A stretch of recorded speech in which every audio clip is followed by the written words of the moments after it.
Случајот Морина представува ризик за влошување на односите меѓу Македонија и Србија, откако Јелтир Зибереј, советникот на косовскиот министер за надворешни работи Беџет Пацоли, според приштинските медиуми ја отфрлил можноста Томор Морина да биде екстрадиран во Србија, реагираше првиот човек на српската полиција. Според Небојша Стефановиќ, доколку Македонија не го испораша припадникот на ОВК, осомничен за воени злосторства против цивилното население, тоа ќе представува прекршување на меѓународното право.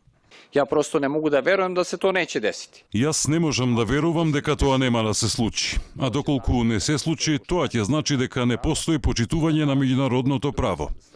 И секако, втората работа која што загрижува е како тоа некои представници на така наречените приштински институции однапред знаеа дека тоа нема да се случи.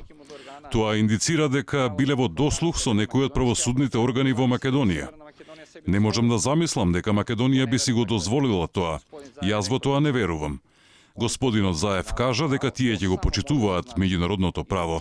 Тоа мора да значи испорачување на државните органи на Република Србија. Инаку, кога во прашање македонската страна, високи функционери од нашата влада се вклучени во мисијата за ослободување на Морина. Вице-премиерот Бујар Османи изјави дека од првиот ден е лично ангажиран за ослободување на осомничениот за воени злосторства, а потенцираше дека има и намера да го посети во притворот, во својствено како што рече, пријател на Република Косово.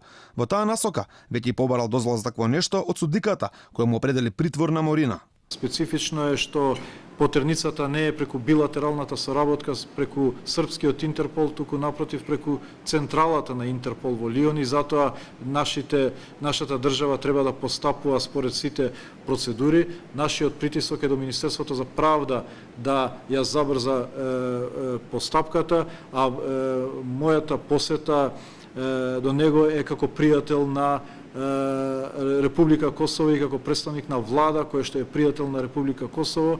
Морина, кој во моментов е во екстрадиционен притвор, минатата недела беше уапсен на граничниот премин Блаце по распишана меѓународна потерница од Србија.